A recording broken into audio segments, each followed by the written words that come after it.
নির্দেশ আমরাই করব, সেই জন্য আজকে আমরা বৃষ্টিকে উপেক্ষা করে মাঠে নেমেছি। আমরা এখানে ট্রাফিকের কাজ করতেছি, আর এখানে যারা হচ্ছে হেলমেট পরে নেই বা মানে গাড়ি মানে একসাথে যাওয়ার চেষ্টা করতেছে তাদের আমরা মানে ঠেকিয়ে তারপর সাইড থেকে আমরা বের করে দিচ্ছি।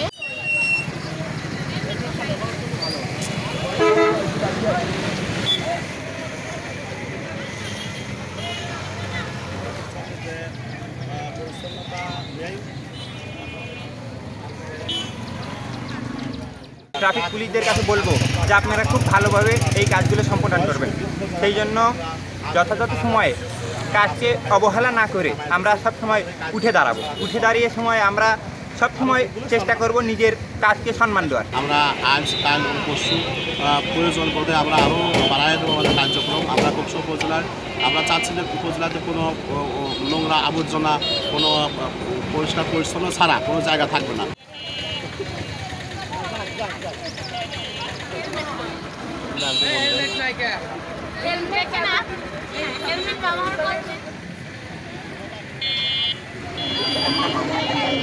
আচ্ছা যাও যাও যাও যাও যাও।